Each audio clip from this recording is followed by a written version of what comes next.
work through either physically raising your hand, or if you have something to speak on a subject, or raise it electronically, either one. And maybe Mike could help me a little bit in the order that people raise their hands, and we'll try that. It's just that way I'm not speaking over one of you, or you're not speaking over me. So and vice versa. That way everybody can get their ideas out, and everybody gets a chance. So that sound fair enough? All right, cool. I got lots of thought, electronic and physical. Good. All right, cool. So the first order of business, item number 1 is approve the minutes of the regular meeting of November 4th, So moved. 2020. Do I have a motion? So moved. Okay, and a second? Second. All in favor?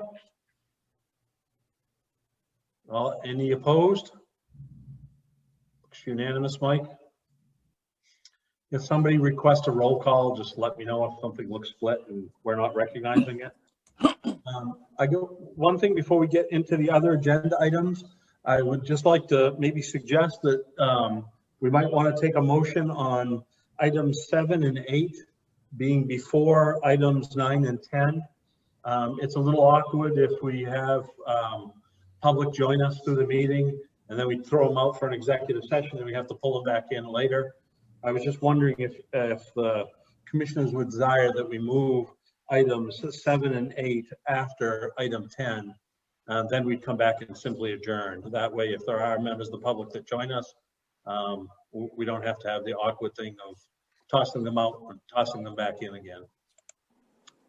If that's acceptable, can I get a motion on that? I'll make that motion. I'll second it. Okay, all in favor?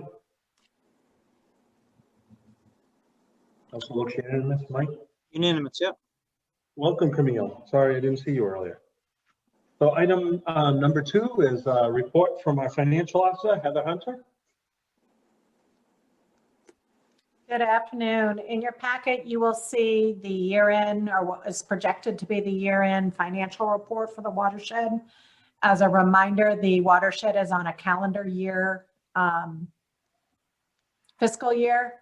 So we are just wrapping up the fiscal year. I don't anticipate any significant changes from what is published in your board packet.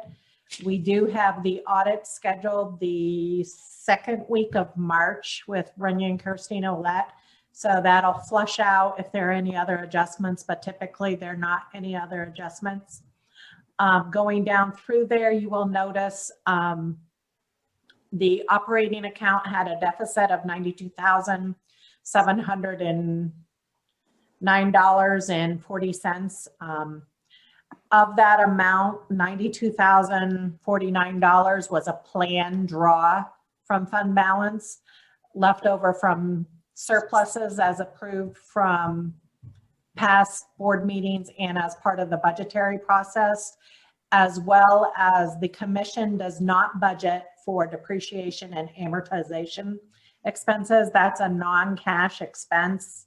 It's one of those kind of geeky accounting expenditures that you have to book every year. So the commission budgets on a cash basis. So that is not unusual to have that deficit in that account. Most of the line items ended up coming in line and or have already been addressed at past commission meetings. As far as the forestry board, that was a forestry plan that the cutting was anticipated to occur in subsequent years. Source protection ended up balancing itself out with the small deficit of $307. The operating supplies expense had a deficit of $1,500. Again, that represents surpluses from prior years where the supplies were actually purchased this year. I think that will normalize in future years, that we won't have a deficit. On the sinking fund side of the house, that's for capital projects, as well as any land acquisition or life estates, those types of things. We had also had a deficit there of 15,549. Again, if you look up that depreciation and amortization expense makes up 65,000 of that. So from a cash standpoint, we really had a surplus, leaving the fund balance or retained earnings in this particular case at $5,548,480 or $84 for the fiscal year. And that was above what was projected as far as the budgetary process going through here. So if there are any particular questions, I'll be happy to address those. Commissioners or staff have any questions for Heather? Heather, what is our sinking fund balance right now? Do you have that number? The cash balance? Yeah. Yes, I do. Hang on just a second.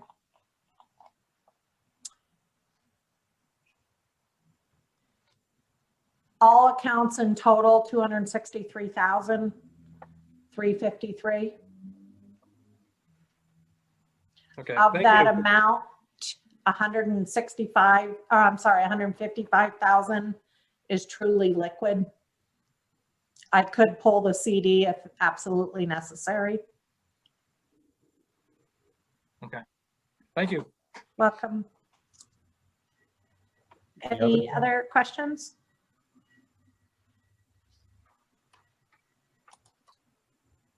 This might be the easiest meeting of your day. I'm not sure, but I know about some of the others, so probably. All right. So everybody ready to move on to the next agenda item? Mr. Chair, typically the commissioners vote to put that on file. Pardon me, I'm sorry, I forgot about that. Yes, could I have a motion to place the financial report on file? I'll move for that. We get a second? I'll second it. Thanks, Steve. All in favor? Steve, you in favor? I am. Okay, thank you. I don't know what's going on. I can't get my picture to work.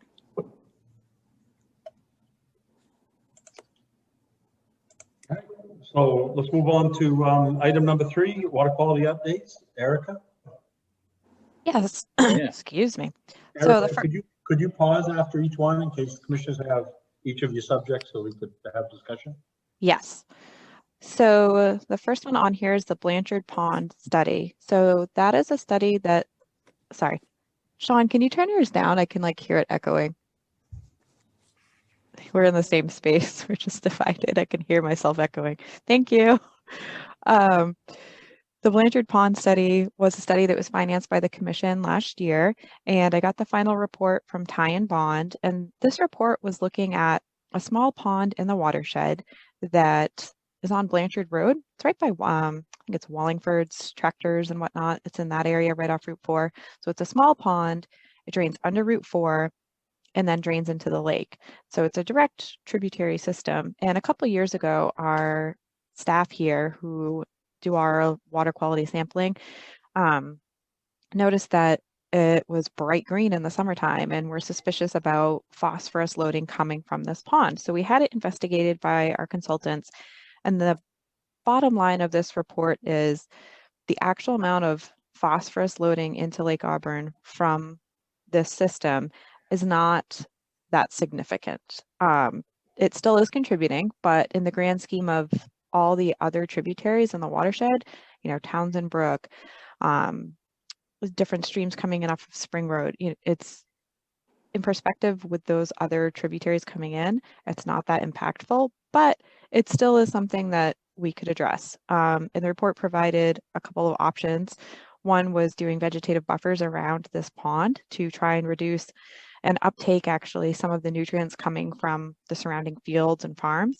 And another option was to do some stream work, shoring up the stream banks that are part of the system that are heavily eroded, and stabilizing those to hopefully cut down on the amount of phosphorus-rich soil that is getting washed into the lake. So there are a couple options there, and I will share that report with the commission.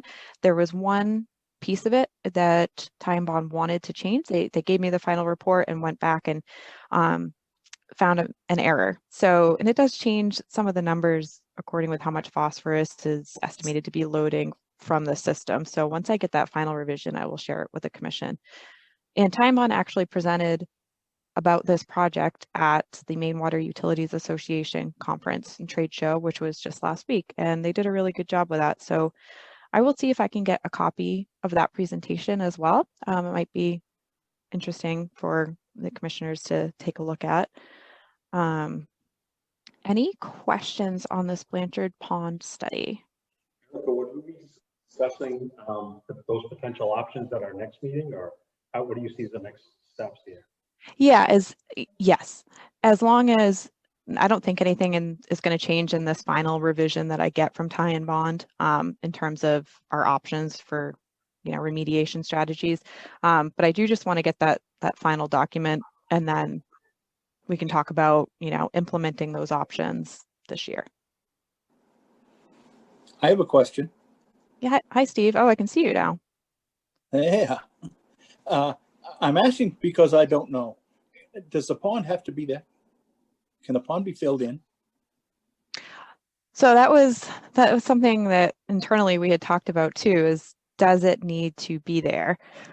One of the alternatives presented in this report was dredging it, which was just unrealistically expensive and probably not the most effective.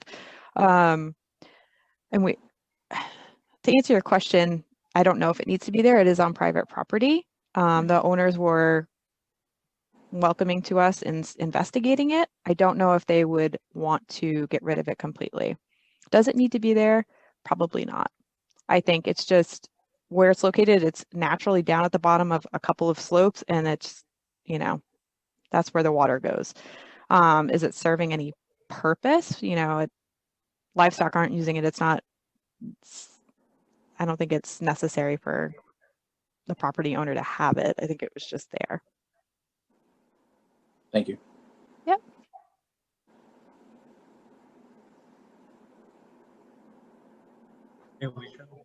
Just gonna see how many different hands I can hold up, digital and physical. But there are two other recommendations in the report that I wanted to ask about, Erica. The continued collection of data from this pond, given that it's on private property, will we be able to continue doing so, do you think? Yeah, I do. When I talked to, it was actually the owner's son. The owners don't speak English, so I spoke with their son on behalf of them. And they were open to us, doing whatever we needed to do. And that's going to be included in our ongoing water quality and tributary sampling, definitely. Okay, thank you so much. Yeah.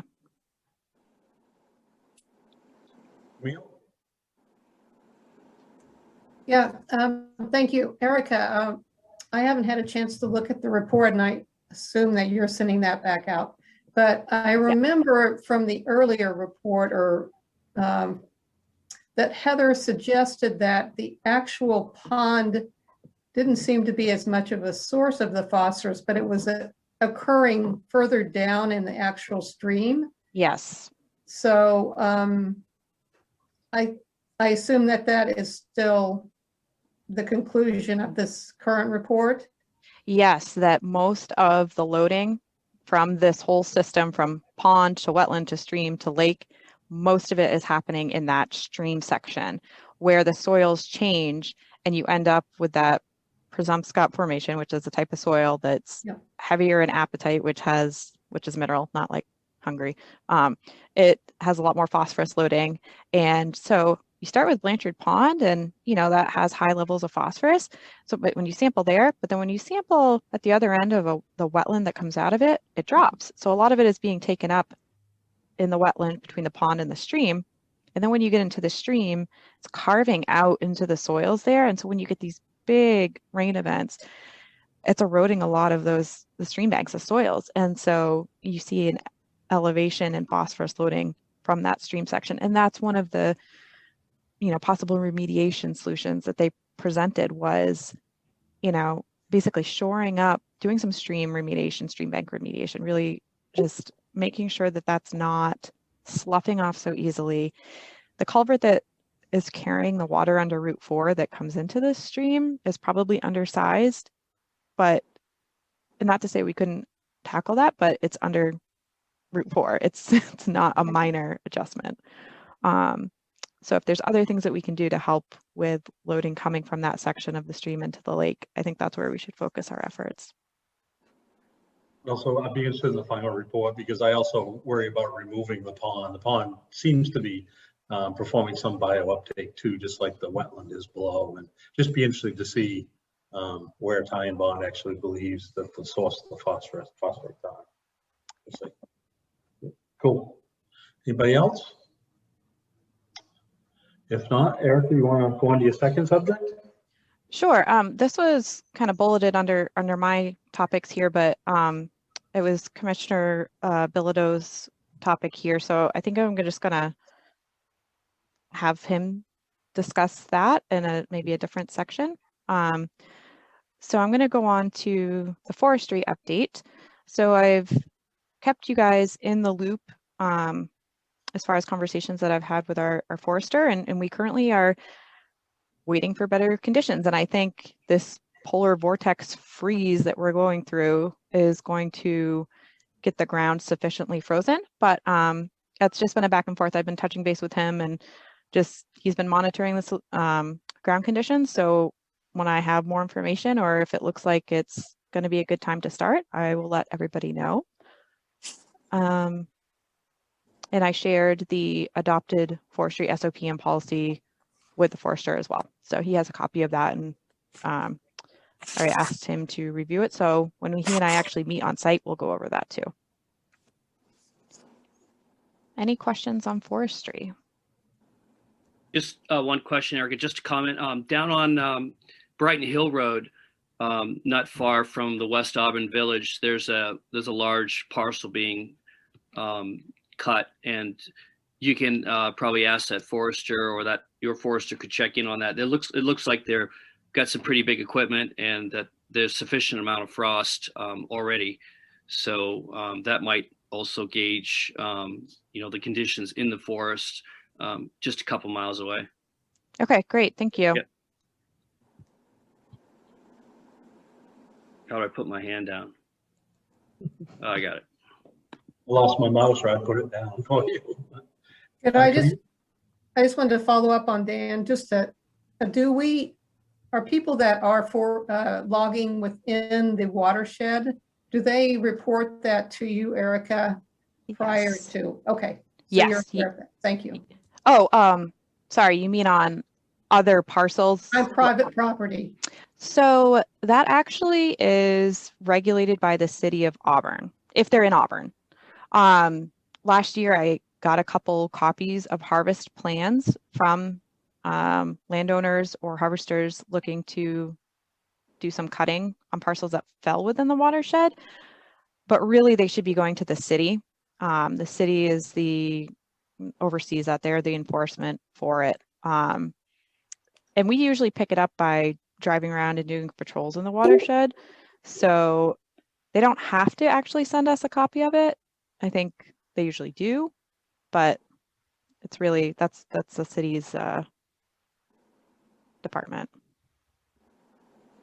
Yeah, it just seems like there should be a mechanism that the city lets you know immediate, like that's just procedure, that there is going to be logging or harvesting within the watershed. Yeah. Even though you don't necessarily are the enforcement mechanism, but I would think that might be something to work on with the city. Yeah, I can talk to Eric Cousins about it. We've talked about it before. It's, unfortunately people were sending me their harvest plans, and that's not really how it should go. It should be going to the city, but city should also let us know if it's within the watershed. So I'll follow up with him just to see if we can get that process clarified. Dan, did you have another comment? Yeah, I just wanted to show this photograph. It's the actual, well, it's upside down there, but every logging stand in Maine has a permit number right on a tree visible from the road. And you can take a picture of that and go online and find out all the details. This one is outside the watershed. It's in the Taylor Pond watershed. But if you ever think there's something fishy going on, look for the permit number, and then you guys can know more information about that actual cut. Good. Sid? Yeah, Camille, I just want to follow up on your point, and Erica, as you might recall, in the past, we have made, I guess moving forward, we do want to make sure that anything that's going on is vetted through the city department first, because we've ran into the issue where, you know, people, because we're in the watershed, they've contacted us directly and come to find out the city had not been notified at all on some Right. of these things. So that's why we're trying to follow that system. You know, if anyone's going to be doing something on their private septic system or forestry or anything, we want to get it from the city, not from the homeowner or the person doing it, because that way we know if we get it from the city, it's been vetted through them and we work with them together at that point.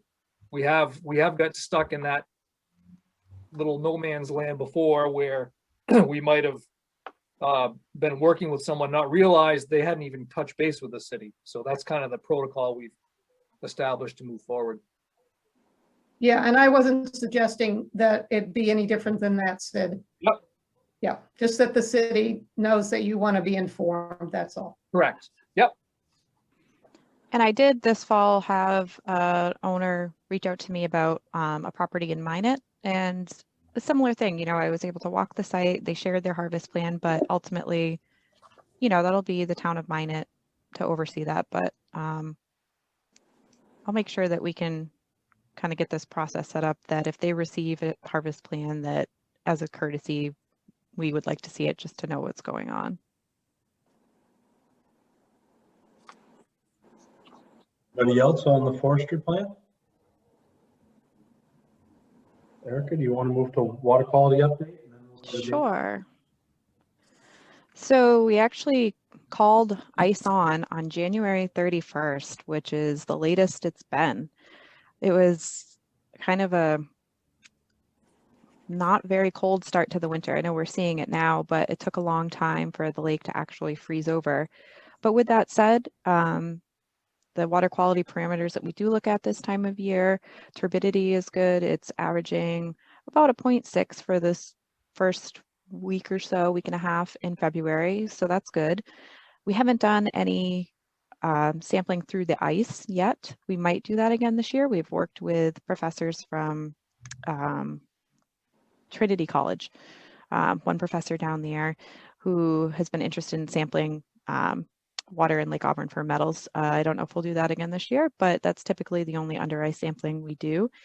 And we kind of hold off until, you know, things start to melt, or if we get a rain event, then we do try to go out and capture some sampling during rain events if it's feasible. So right now, as far as water quality goes, it's pretty uneventful, pretty stable. Any questions on that? All right. If there are no questions, maybe we can move to the dog waste item that Dan has. All right, thanks, Dale. So I did send out a supplement on some information about an RME. It's called a responsible management entity, is what I foresee would be very helpful for the watershed. They manage all the things that human beings do not like to do typically. I'm an exception to that. I don't mind the crap. But you know, the wastewater disposal systems, the inspections are very important. They can do dog waste. They can pick up these 5-gallon pails of you know, animal feces. They can manage other animal wastes. All these nitrates and the bacteria and the phosphorus contributing things that homeowners really do not take the responsibility for, which gives the homeowners a bad rep, come as part of the low impact development thing that the city is looking at now.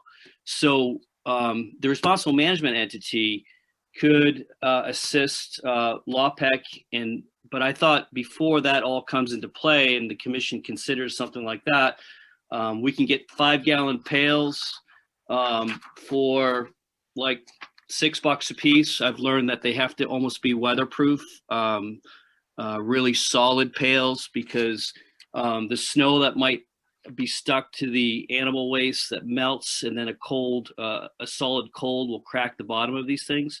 So you still have all the waste, but you're getting more waste leaking out of it.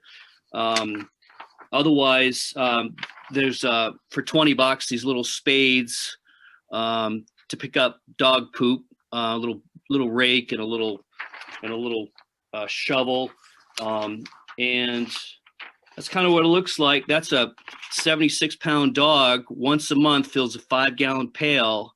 I'm a new dog owner, so I'm learning a lot, but it's not that difficult to pick up waste. I think it'd be an education and outreach thing to also have an opportunity to offer a septic riser cover so people can inspect their septic tanks, have access to that, and just get the word out that, that they can pick up after the dogs like they do on the trails. They can do it in their own yards and help out. So we're talking maybe $200 for a septic riser and all this stuff, and maybe targeting 20 homeowners this summer, and to get the word going, and then we can discuss responsible management entity to actually manage septic systems in the watershed overlay through the city of Auburn. And I just wanted to bring it up. If we can at least authorize staff to put a few hours into it to explore, maybe get back to us, that would be good for the watershed, I feel. If there's any questions, I could probably answer those, or staff. Dan, do you have any examples of other RMUs that, I think I know one, but that we might look into, or have you seen any entities that have sponsored such a thing? Yeah, that's a good question. The EPA that put out the information, the date on it's 2005 or something like that. Where that might be working, I don't mind following up on my own time and checking with EPA and see the folks that manage that publication, some destinations of where it's working and how it's working.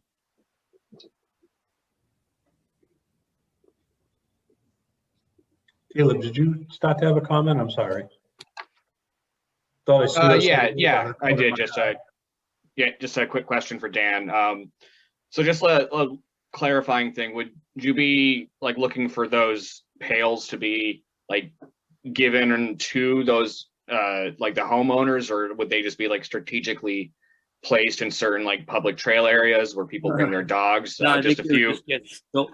They might get stolen, right, if we just left them somewhere. But yeah, I just wanted a little bit of clarification on that one. no, I'm thinking staff would, as they work with homeowners that have failing septic systems, or they notice large dogs, or just a conversation on the trail. Hey, by the way, if you have a dog, we have these buckets and these little scoop. Dan will come over and show you how to get it into your septic tank. I know there was a question, Sid, earlier about the wastewater management. I mean, there are other options, but that's just a clarification at the state level whether or not it's okay to put animal waste. I mean, it's not much different, especially if you're feeding your dogs people food, which we don't. But it really is a nasty job, but I've gotten used to it, and it's just like every other day, just go out there, scoop it up. I don't even touch the pail, put it in, the lid goes down, and then when it's full, I open up the septic riser and I dump it in and stand back, because it does come out in a chunk. Working on that.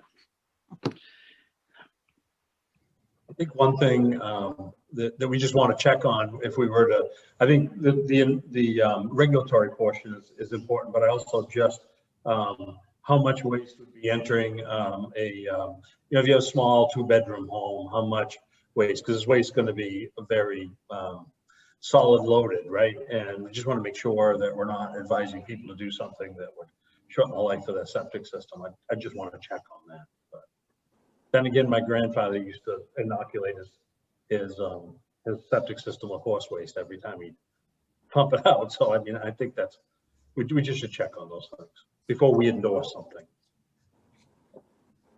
Just as a sidebar, maybe you could look into it, Dan, but when I had a dog, I don't unfortunately anymore, he passed away after 14 years, but we owned a little mini like septic tank for dog waste. It's called a doggy dually.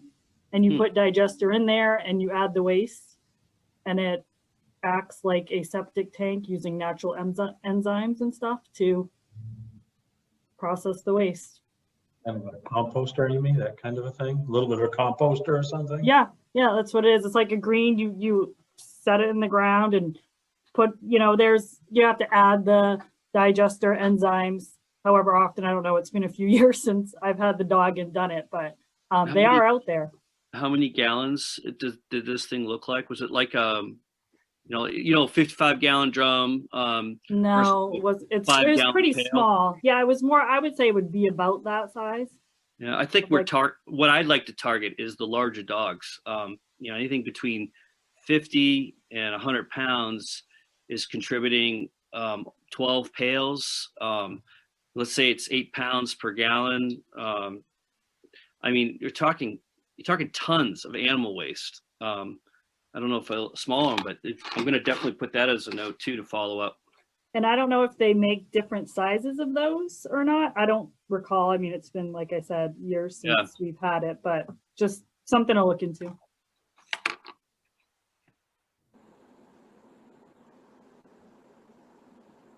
So is this something we'd want to have Dan and some others do a little bit of work on and have a conversation about next meeting, or? Hey, Evan. Hi, Dale. Yeah, I wouldn't mind having some more information, I guess. In my mind, some of the information I would like to have, for instance, Mrs. Landry just brought up that there's an alternative, would be what are the available options for dealing with the pet waste. I say that only because I understand Dan's become really comfortable with dealing with a septic system, but I think a lot of homeowners might ironically be fine with having a doggy septic tank, but not necessarily accessing their own septic tank on a regular basis. There's just sort of a kind of a cultural and social taboo around human waste that we just have to keep in mind. So I think in that vein, I think it's a good idea that we look at this. But I think it'd be a good idea to see sort of what are a myriad of options that would be available that we could provide to the folks within the watershed. Possibly have 2 or 3 solutions that we might endorse for an individual like Dan who feels comfortable doing that. If we say like this is the most effective option, maybe they do that, but be able to provide some other options as well to better fit people's comfort zone. Alicia? I recall from some years ago talking about the Lake Smart program as well with Erica, and I wonder if we do identify a couple of solutions that we might add that to becoming a Lake Smart home. I'm not sure if that's the right line of thinking that others have, but it might be part of the educational process of being a homeowner in the watershed, having a couple options available. Similar to Evan's comments, as a homeowner, I wouldn't mess with that. So some more savory, that's the worst word I've ever chosen. Options might be helpful. Sean?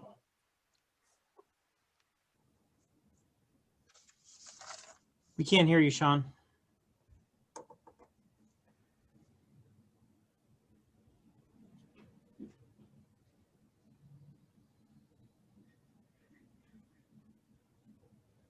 I'll take this opportunity to thank the commissioners for listening to this.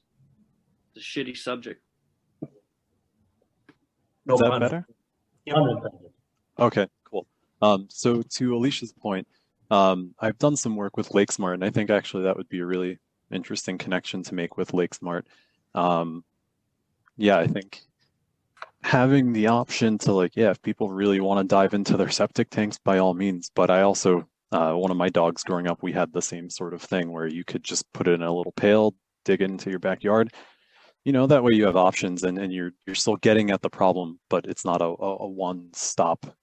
People have varying degrees of dealing with fecal matter. So yeah, I can always reach out to Brooke over at Lake Smart and see if they've done any educational. I mean, they should have, or they could have rather, not should have, sorry. They could have done some work with this and just, we don't know. So I can always shoot her an email. I'm always looking to get into contact with the folks over at Lake Smart. So yeah, I can do that as follow-up for the next meeting too. I think that's wise, because one thing we don't want to do is do any harm, right? And I'm sure how he's located, we're taking waste and concentrating it, and we are digesting it, but where and how, and they may have some advice for us, so we do no harm. That's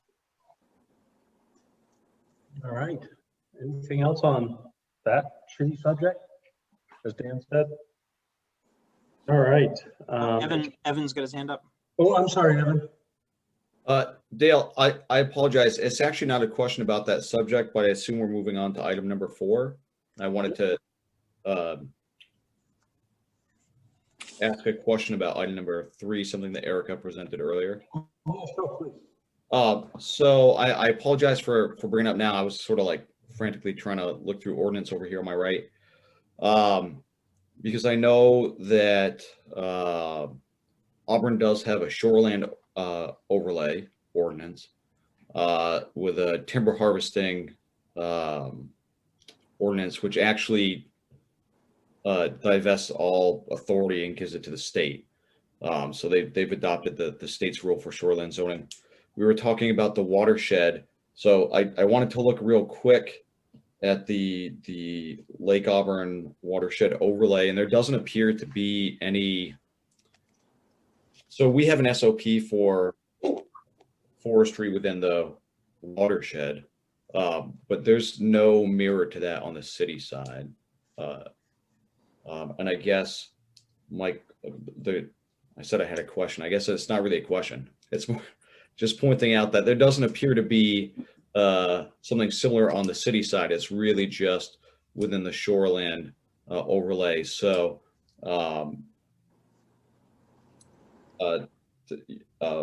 it might be even more important, the point that Mrs. Parrish brought up, that we receive information from the city when there's going to be something happening in the watershed, because they will treat it like any other timber harvesting anywhere else in the city, unless it's within the 250-foot boundary of the shoreline overlay. Dan, I think you just sent us all a comment. Do you want to speak to that for a second, just for us to look? Yeah, I'm thinking, Evan, it's in the phosphorus control ordinance for both Taylor Pond and Lake Auburn. I think there's the forestry part in there. And is it 10 acres? Correct me, Sid or Erica. 10 acres or more, and you have to have a plan by a licensed forester.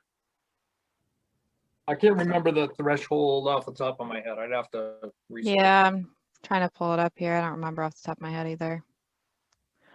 So, Evan, I'll ask Eric Cousins if we can just have it be set up that if they receive anything from the city regarding forestry within the watershed overlay, that he please forward that to me.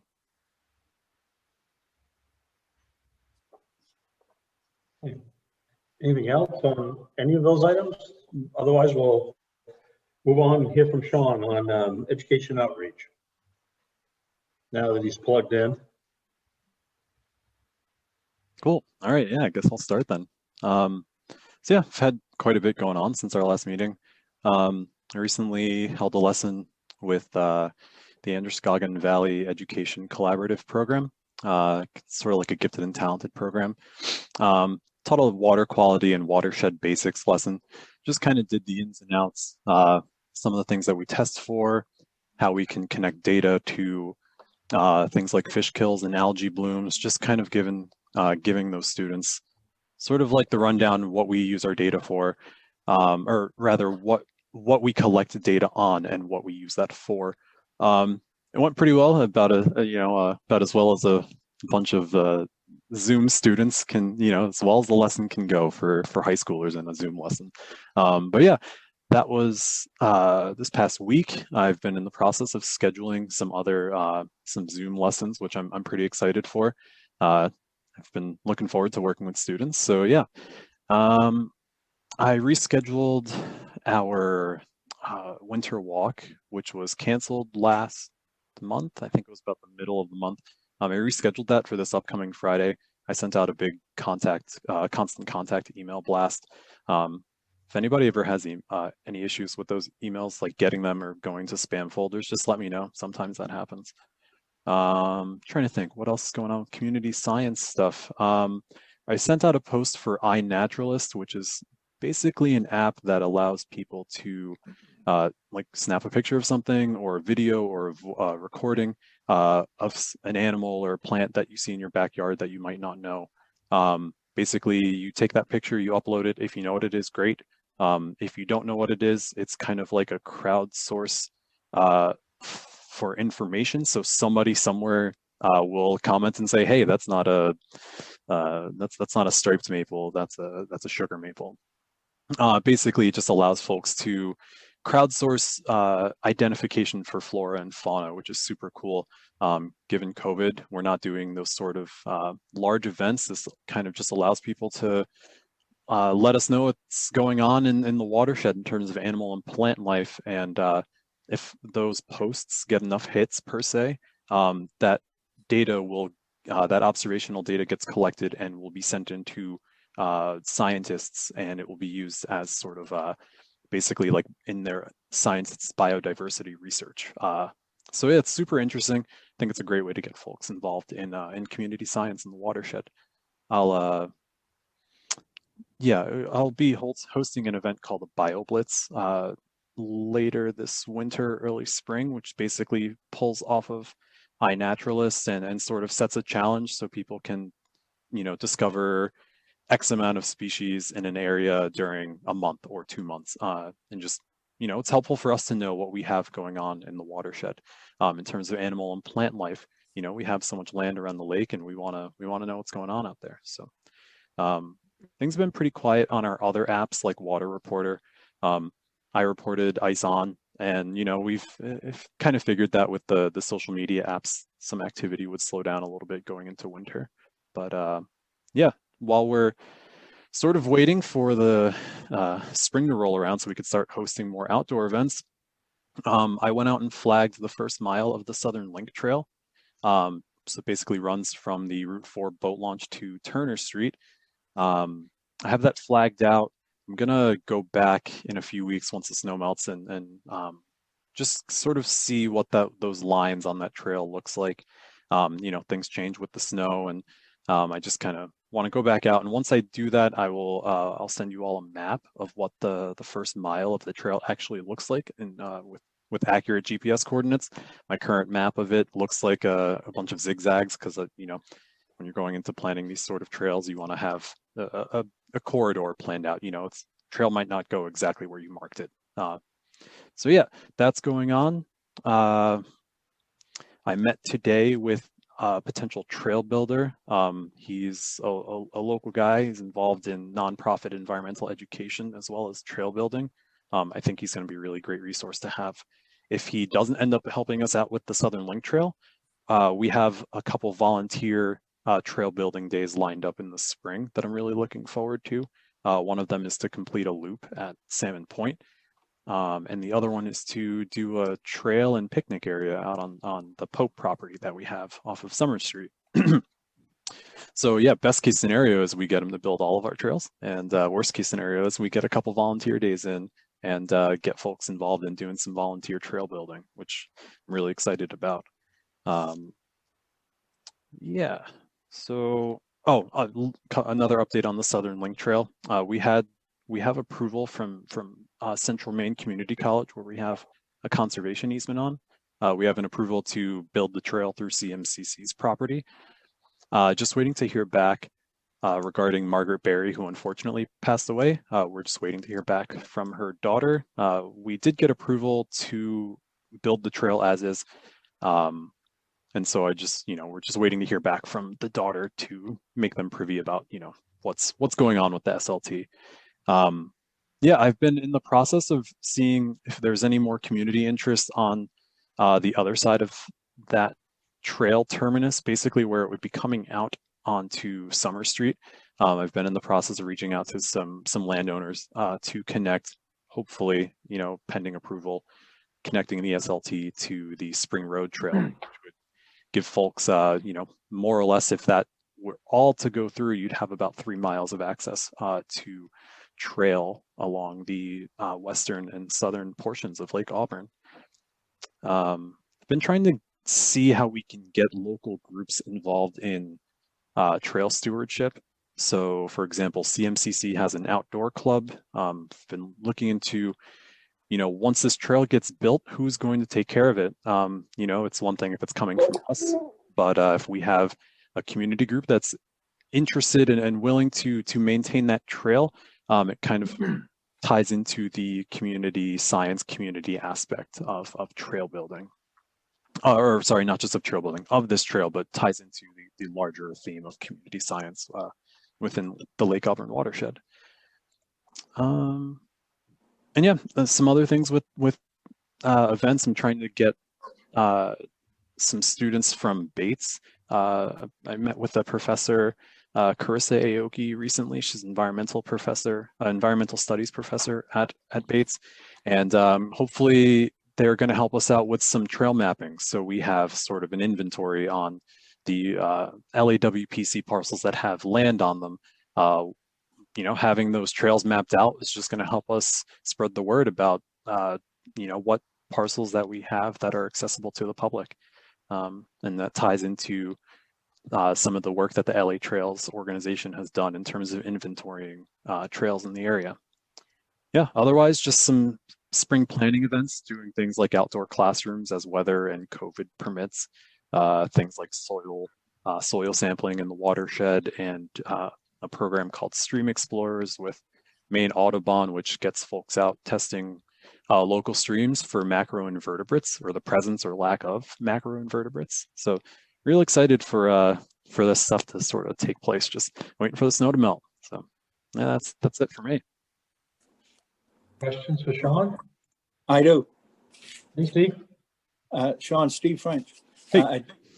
I just want to remind you, when Lynn was there, she did a lot of outreach education, mostly in Hebron.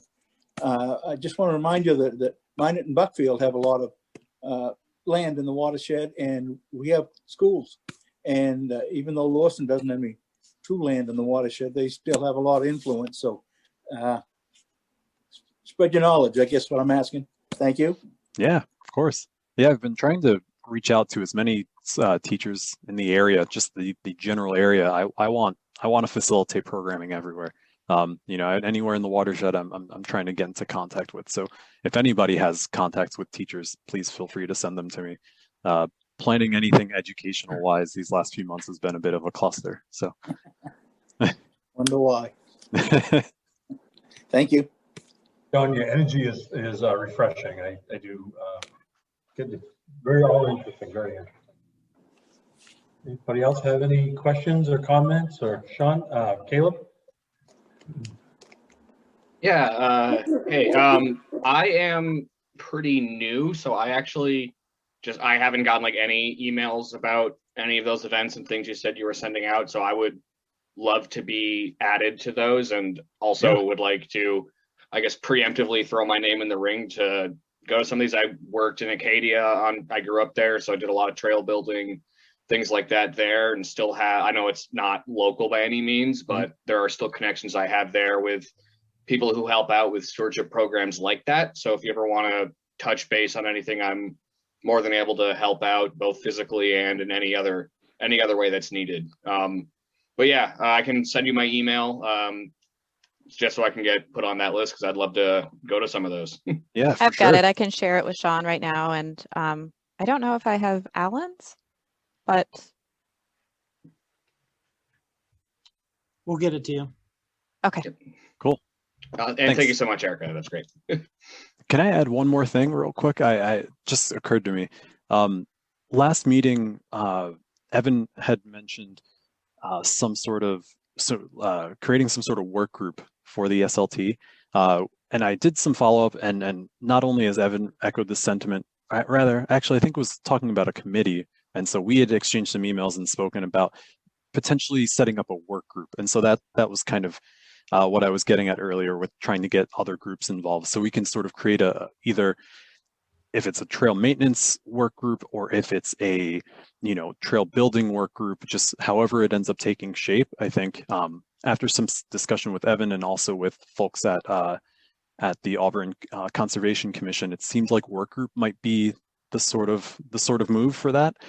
So yeah, that just wanted to follow up with you all. I do have, with some comments from Evan, a subcommittee plan sort of drafted, but it seems like the work group might be the way to move forward. So I just wanted to get some feedback on that, see what you all wanted to say about that.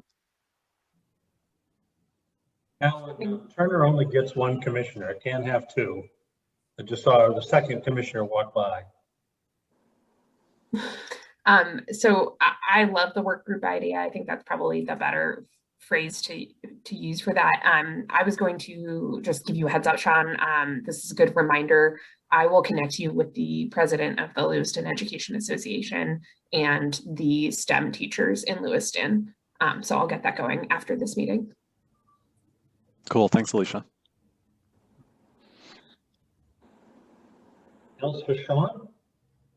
I had a quick question, I guess, for Erica and Sean. What kind of homeowner education are you doing on an annual basis or regularly? Yeah, so that's going to be part of our Lake Smart program where we start with outreach to homeowners. We wanted to do that this past year, but that didn't work out with COVID. In the past, I think that Lynn, she got a huge grant, a 319 grant, and so she had a lot of funds for watershed improvement projects. So she did a lot of outreach to homeowners to see if there could be some projects done on private property and whatnot. So the last couple of years, we haven't done a ton of it, but that is something we want to start again. And part of that being with the Lake Smart program, I mean, that starts with the homeowners and landowners. And even if, homeowners and landowners don't necessarily need that involvement with Lake Smart, we still do want to get out and connect with them. So I want to do more of that this year. It's kind of hard doing the door knocking and face-to-face right now, but hopefully that situation will improve. Yeah, I'm just, this, I guess, dovetails with the dog waste and other things, septic system and all of that. I just think we need to be, even though we're not like knocking on doors, just reminding people that of the impact of these things on the lake and the watershed on a regular basis, whether it's through an email. I know Sean's been good at sending out emails, but if we could somehow, I don't know, do a mailing or email or something with homeowners, I think that's good to remind them on a regular basis. So that's all I wanted to be sure that we had that on our plate. Yeah, we can definitely do that. We can get a list of all the property owners in the watershed. We can get that updated as needed. And that's something that we can kind of add to our list, Sean, is, yeah, we can definitely do a constant contact email blast and, copy that onto our Facebook page and also do a mailer. I mean, we do a combination of both. When we send out newsletters, we still do some by mail. We do some by email. People have let us know their preferences, which is good. So yeah, we absolutely can do that. Kind of maybe like a spring refresher on one topic or another. Make that an annual messaging, kind of event. Yeah, Erica, just to dovetail off that sounds like, in a normal summer where we would be getting rainfall, hopefully regularly, Yeah, you can do you can do a summer one about phosphorus and using the use of fertilizers on your lawn, that sort of thing, and tailor it to each season or something like that. Yeah, that would be cool. Yeah. All right. Yeah, I'll write that down. Dan, did you have a comment or a question? Just a question on the community college. Were they willing to give up an easement, and will LawPEC at some point be willing to give up an easement so the trail is more perpetual, the investment that we get the community to make? I don't think we discussed anything like like a swap. I think when I reached out to them, I was just going based off of the original 2007 master plan, which listed them as like, you know, crucial members or as part of this committee that I don't know is, I'm assuming it's defunct now. No one that I reached out to or that was on the original plan is currently still in those leadership positions.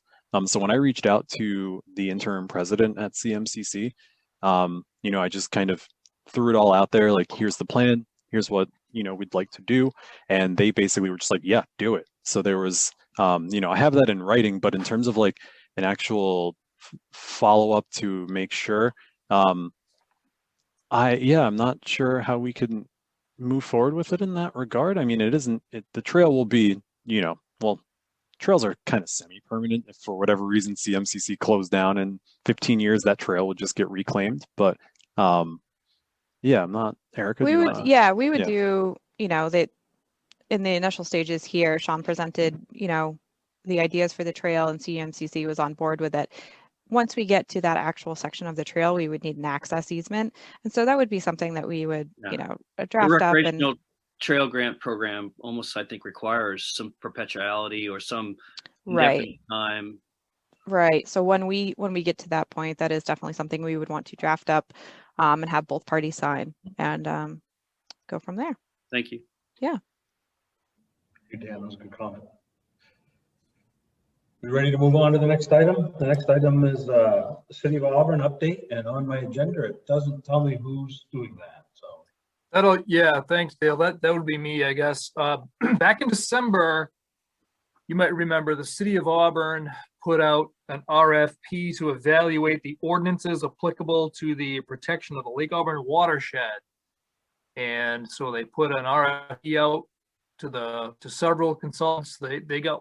They only got one proposal back. The council considered it. They tabled it so they could find out some more information. And then in mid-January, they reconvened. They did award this study to a group headed up by a few consultants: FB Environmental, Horsley Witten Group, UMaine, and there was one consultant on the team that did not end up being on the final consultant team. However, they have started that study. Eric Cousins, who is with the city planning department, is the coordinator heading up the information gathering for this project. The consultants gave a list of a couple of dozen different types of reports they were hoping to get in research. Those are all reports that were generated basically by the Auburn Water District to go back over 30 years. So we're in the process of, I've got that list. Eric had some of the information, but we have the bulk of it here. I just got this yesterday. So we're in the process of putting together all the reports and the letters and everything that goes into this. Erica is looking for some of the information. It's got it right there. So I'm looking to get that together quickly, get it back to them so they can start that study. There is going to be a round of interviews that take place as part of this. So I think I will be involved in some of the interviews regarding this study. They're looking to wrap this thing up and get a final report back to the city sometime in May. So that's kind of where that thing is now. So that's all I have regarding that item. Questions or comments for Fed? I just wanted to see if Erica and said if you have Lars's thesis as a report that will be received by the consultants on your list. It is not. I was thinking about that. That would be a real valuable thing for them to have. Lars gave his presentation to our water trustees a couple of months ago.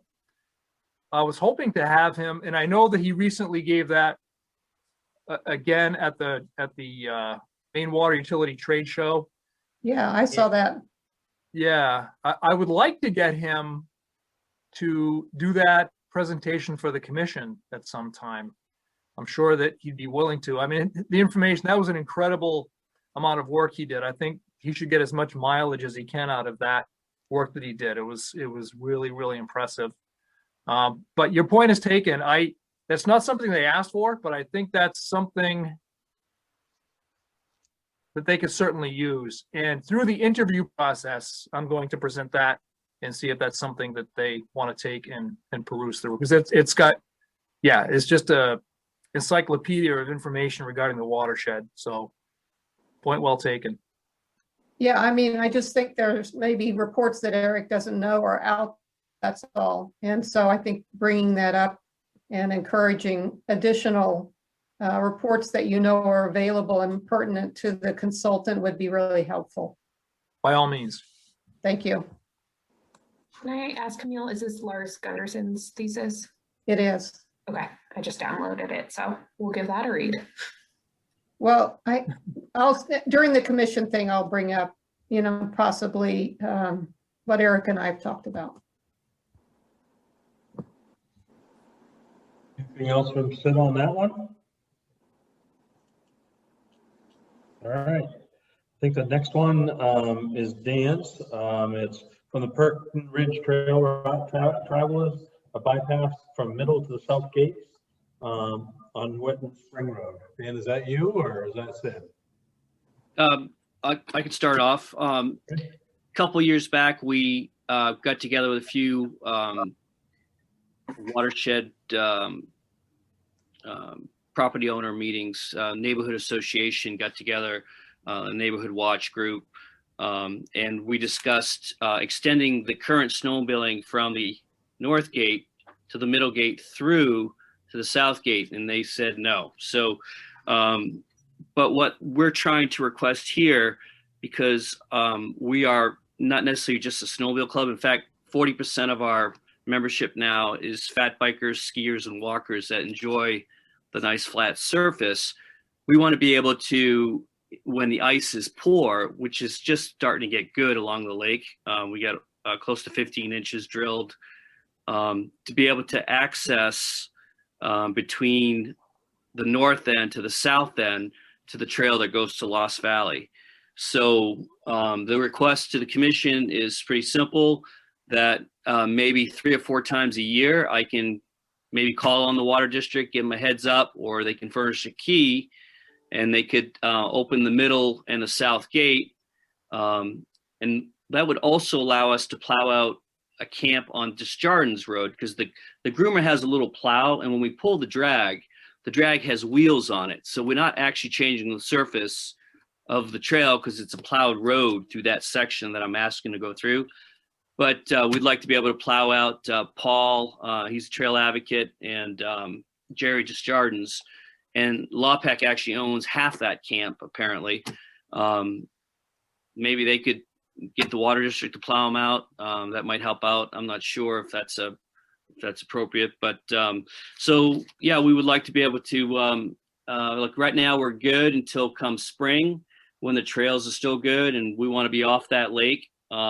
We might need to get through the gate a couple times. Right now I have to go down the West Auburn Road, and I know in the summertime we have lake patrols. We hire the Auburn Police Department, but our groomers and our grooming team are all pro keep the lake clean, keep the disturbances down. We would report anything anytime we went through there, just like education outreach or another vehicle that's patrolling it, or a plow truck.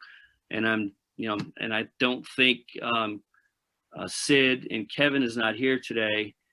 They do have the power to do little decisions like that. I think the Sid deferred to hear from the commission on that. Any questions about? I guess I'll weigh in a little bit on this. When this request originally came to me, I did not feel comfortable making. Well, actually, I conferred with Erica and Kevin, kind of considered it. Didn't feel comfortable making a decision on that. Back in 2017, as Dan mentioned, there was a public hearing and then several correspondences and then a resolution that was passed by the commission that those two gates would remain locked. And specifically, it was two things. The gates would remain locked, and number two, no snowmobile traffic down and through and around those gates. So I informed Dan I didn't feel comfortable making that decision to just open the gates, because I know that that there was some snowmobiles were going through anyway at the time, and there was a lot of vocal opposition to having something like that happen. Most recently, after this last snowstorm we had, it looks like the groomer went around the middle and south gate anyway. So, to be quite frank and honest, my level of trust for what's happening is kind of eroded right now in terms of granting any permissions through that area. Sid, just a clarification, you said it went around the southern gate? Yep. No, it's impossible. Where would No, it? we have photographs. They went around the middle and southern gate. The groomer's 6.5 feet wide, so it's impossible to get around the southern gate. That was the one that we needed open. The middle gate you can get the groomer around because we went and plowed the dischargent's driveway. I know that the whole premise of this is to save, correct me if I'm wrong, to save the groomer for having to make a big loop as opposed to driving straight through. But I don't know. The premise is not to put it on the ice early or late. That's the premise. I mean, that's the safety related part. I mean, we either volunteer for an hour or 4 hours. It doesn't really matter.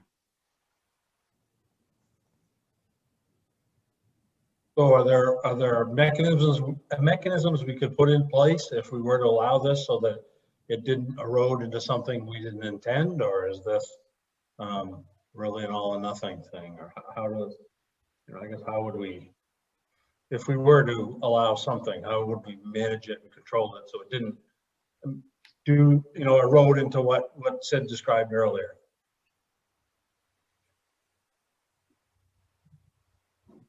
There's if you're wondering how I would suggest how it would be done, I would just get a hold of either Mike or Sid or whoever key holder is, and the 4 or 5 times a year they would open the gate, I would go through and they would close the gate behind us. And that would just be the southern gate. There's no need to do the middle gate if they don't pile the snow up on the edge. Any snowmobilers that might be going through there, it's all education. We see them. Nobody gets away with much without knowing who it is. So we let them know that, of alternate ways around. But there shouldn't be any snowmobile traffic through there if the gate is open and then it's closed again. I'm sorry, I wasn't paying attention, so I don't know if it was Camille or Alicia first, but Camille, just you were on the top of my list. I think Alicia was first. Go ahead, Okay. Alicia. Alicia, thank you. Thank you. I'm looking back and at the resolve from November 2017. I see Commissioner Landry is the only one who remains, and I came on, just 2 months later. But I think for all the reasons and whereas that we see in this, I feel really uncomfortable with it. And it sounds like legal counsel was even involved last time. So I think if the majority of folks are interested in moving the conversation forward, I would prefer that we confer with legal, given that it seems like, less than 4 years ago, they did that process. So I just want to put that out there.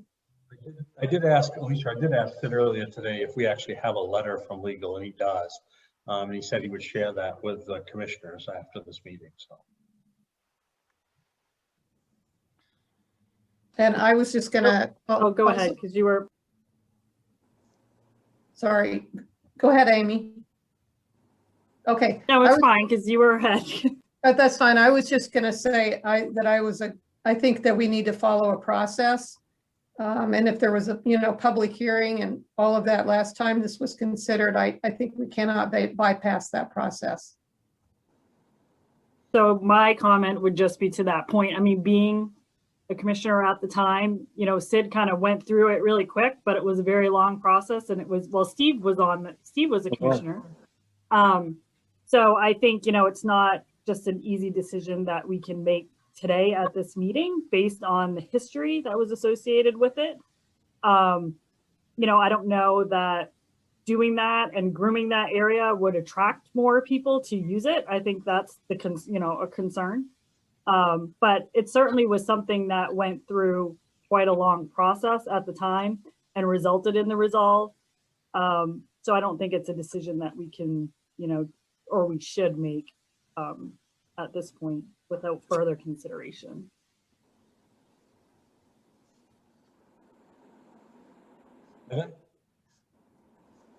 Hi, yeah, so Dan can attest, I was at one of those community meetings, and had actually brought my daughters. And I remember at the time the discussion was really focused on snowmobiles passing over the Whitman Spring Road. And at the time I was really against it. I mean, I have young children, and they, you know, it's kind of nice for them to be able to walk on the Whitman Spring Road even in the winter. Having grown up in a neighborhood where we use snowmobiles, all I'm thinking about is some 12-year-old kid coming through, right? So I can understand the charged emotion. I guess I would like to move forward with the discussion of this. Only maybe I misheard Mr. Bilodeau incorrectly, but I guess what I heard was a request to pass over the road for the groomer, but not to groom and not to allow additional users. Again, having been really opposed to this issue when it came up last, that the idea of snowmobiles being on the Spring Road, I'm not necessarily as close to the idea of allowing a singular vehicle, you know, the groomer to pass over if the groomer is not grooming, the groomer is not being followed by snowmobiles. I'm going to echo what Commissioner Rea and Landry said, that if this was, given the process that occurred last time, I think it might be a good idea to at least have a similar process in which we hear from the public. And I guess my question is, I'm hearing that there was a public hearing. By a public hearing, do you guys mean that there was a public hearing specifically for this topic, or that it was part of a public meeting of the commissioners? I guess so. So there's a comment, and then there's a question for those who were on the commission at the time. I think it was just the Watershed, the Neighborhood Watch group that Officer Tim Kugel manages, and it was brought up for discussion there. If we placed it on our next agenda and advertised it to the butters, or we know interested parties, would that kind of meet at least a piece of the process? We very infrequently have public participation. I guess if we were to do that, I would want to do something other than maybe go back to Lewiston hosting it, so that we could actually have people not just on the phone, but be able to bring them in. But is that something in this COVID environment? It's gonna be a little hard to mimic exactly what was done last time. Dan was correct. There was a neighborhood watch group, the public meeting. We kind of sat in on their meeting, but brought it up as a topic. And there was a lot of interest generated from that. I believe we had 40, 50 people in attendance. There was people standing out in the rain trying to participate in the meeting. And then we had a special meeting the following month, where it was just a special commission meeting to discuss this topic. And again, there was a large turnout at that. So those were the two kind of public meetings discussing that topic before, but just wanted to weigh in on that.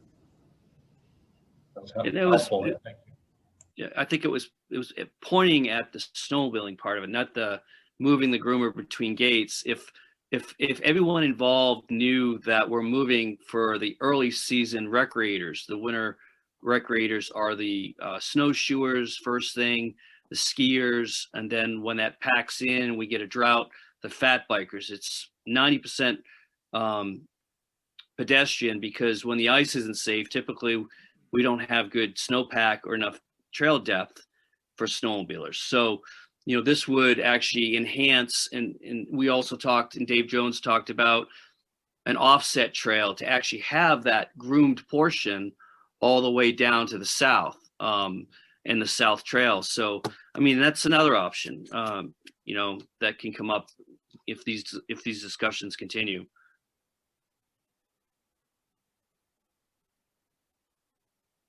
Alicia? Thanks, Dale.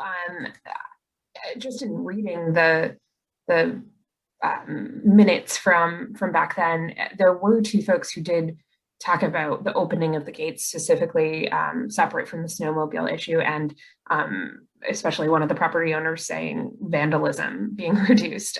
So I think there are probably some other perspectives that might not have been as involved with this, but I do think, yeah, making this as open as process, and I defer to Chair Dowdy on how to do that. I think Lewiston has a great process for doing that so far, and we've been successful in that. So hopefully we could have lots of public participation in a safe way for that. Maybe to that end, could I suggest that Sid, Dan, and I put together a process offline and circulate that to the commissioners, and at least get a nod and how we pick it up between now and the next meeting, or at the next meeting, or whether we even need a special meeting. I think outside this meeting, we can probably sit down and have a chat about how we meet that and pull that perspective out. And if Dan's right, the perspective was all about snowmobilers, that should lend itself. If the perspective, as Alicia mentioned, there are other perspectives kind of buried in the comment, we ought to be able to pull that out one way or another. So would the commissioners be comfortable with the three of us putting our heads together and kind of map out a process? Dale? Yes, Steve. I remember attending that meeting, and some of the camp owners were pretty passionate about how they felt about traffic through there and things like that. At the very least, I think those camp owners need to be notified that the topic's even on the table. I think Steve, we definitely, butters and interested parties from last time, we definitely would want to try to reach them in some manner. So is that, just so we can get on to the next subject, is that at least I think Sid and I and Dan kind of get together and figure out what the process is from here, with the idea of trying to mimic something similar to the last one? Is that acceptable to the commissioners? Can I just get a thumbs up on that, or a thumbs down? Or I'd be all for that. Why don't we do that? We'll send out an email, let people know what that process might look like, and go from there. How's that? Okay. I have to turn my light back on, and then I'm not going to be able to see the agenda. I'm fading quickly. Yeah, I apologize. I assumed that you were going to make a comment to this effect, which is why I didn't say anything. I apologize for interrupting. What's your timeline for this? Yeah, I'm all for you guys getting together and coming up with a process, but I mean, it's a question that's being asked now. We only meet once every other month. There's no reason. The process might be a special meeting, but I do think it's going to require a commission meeting. I mean, and maybe I'm all wet a little bit, but it just seems to me the commission had a resolve to undo a resolve, and that resolve didn't leave a window, right? It was kind of a closed process, and it's unfortunate that it is second week in February or first week in February, whatever it is. But to undo a resolve from a previous commission, I think we do have a process. We need to come up with a process that at least has some weight to it. So it is probably gonna take a month or two. I don't. Maybe it can be faster than that. Oh no, Dale. I'm not saying it needs to be faster than that. I guess what I'm saying is, I think that the questions come to us. We only meet once every other month. We ought to be able to commit to being able to have the information we need to be able to make a decision by at least our next regular meeting, if not earlier, but by at least then. That would be our attempt. And I guess we just need to sit down and talk about what that might look like. I don't know how it went last time. I don't know how we got a hold of people last time. do we want to, I think we'd want to discuss whether we want to have a meeting outside the commission meeting like we did last time, then a commission meeting to decide, kind of a workshop with local residents. I think those are the kind of processes we need to talk about, at least the three of us, and propose something. But it would be nice if it were at the next meeting. I would agree, but whether it can be or not, we'll see. So thanks, Dan, for your chat. So that was really, I mean, it's sort of past now. Am I understanding that right? Like you needed that access prior to now, right? Right. I mean, going forward, you have. The ice is in decent shape. We're going to get hopefully a few more storms, and then we'll be done by March 15th, grooming trails, you know, around the Spring Road area.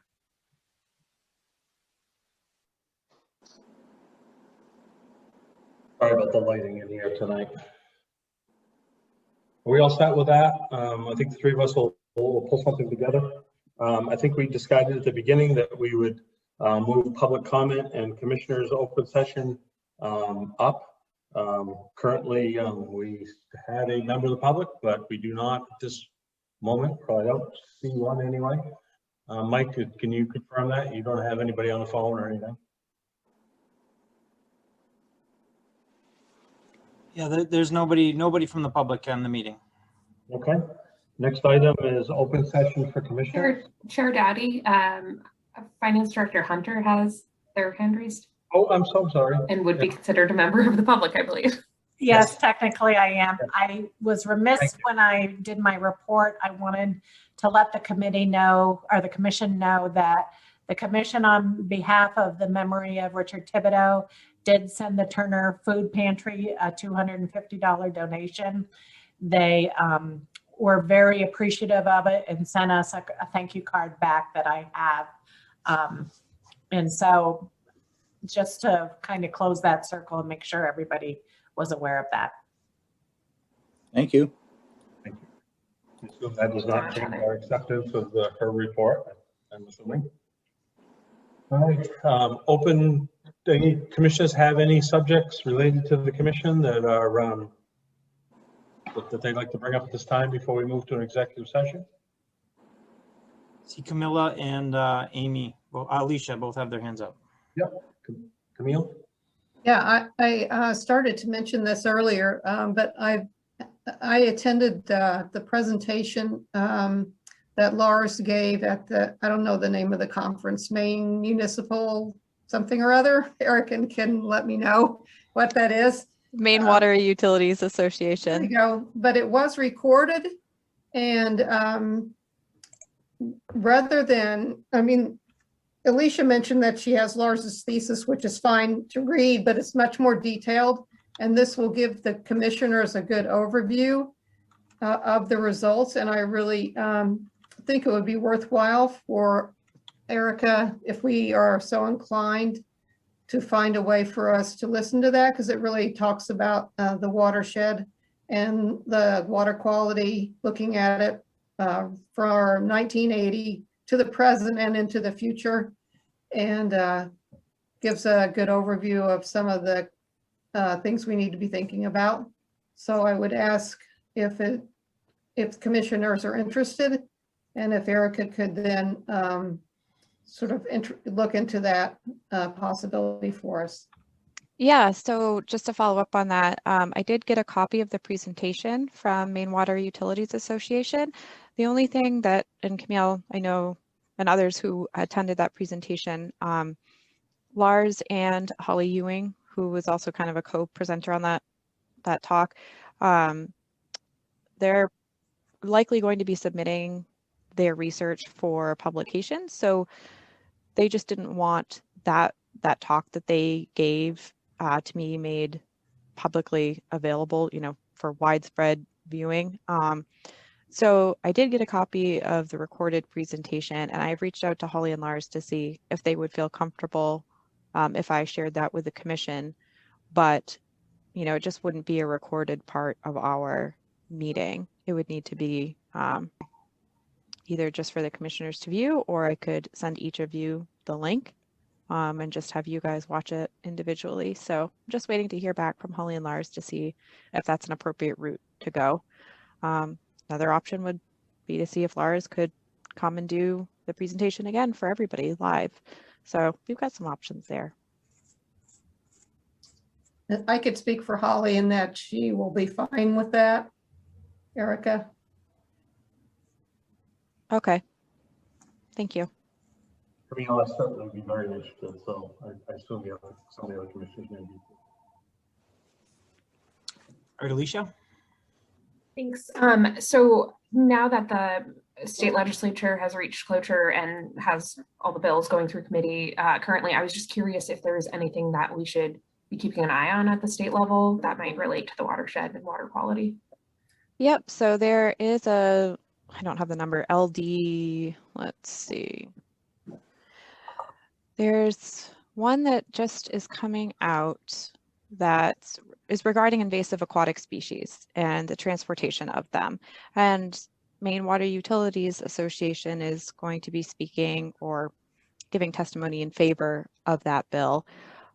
Give me one moment. I think I can pull that up here. There was a notice that just came out from Lakes Environmental Association, and actually Sean had asked me about this just on Monday. So it's LD 184, an act to minimize the propagation of invasive aquatic plants. So their meeting on that today was actually, their meeting on that was actually this morning at 9 a.m. So I think we've missed that window. But I'll keep my eyes and ears out if there's any other legislation that would be applicable for us. And certainly inform the commission. This one, like I said, we just found out about and looks like submitting written testimony or speaking at the public hearing on Wednesday, February 10th at 9 a.m. So just missed that. Would you also take a look? I think there are at least two bills, or at least there were two titles, whether they turned into full bills or not, related to PFAS and P4. More for the water districts, but certainly has an effect on the lake. Okay. Those are the only other two I know about. All right. Anything else from the commissioners? I think the next session, we have two executive sessions, one on a personal matter and one on a property negotiation. So in accordance with 1 MRSRA section 4056C, I'm looking for a motion to move into executive session. I would make that motion. Second. Second, please. And Amy's a second. All in favor? Okay. All in favor? Everybody's in favor, Mike. Thank you. All right, so I think the first one, number 7, was the land negotiation. Sid, are you presenting that to us? Yes, I am. Mike, would you be able to bring up the zoomed in? Should we portion stop of the- recording this? Yeah, hold on. You're jumping ahead of me here. Hold on. I thought we were, oh yeah. Yes, yes. The second executive session on, in accordance with personnel matter in accordance with MSRA section 4056A. Why are we recording at the moment? Because you're taking a vote to go into executive session, and that needs to be recorded. Gotcha. Just Thank for a you. short period here. Yeah. Do I have a Thank motion to you. enter back into the second executive session as we just stated? So moved.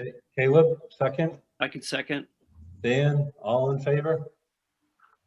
All right. Mike, if you can turn us back off again. Yeah. Chair Dowdy, I'd like to be recorded as opposed. Say that again, I'm sorry. I would like my vote recorded as opposed. I'm sorry, getting late, I apologize. You're okay. Mike, All right. got that? I got it. I know. All I right, do. you're recording again. You're back in open session.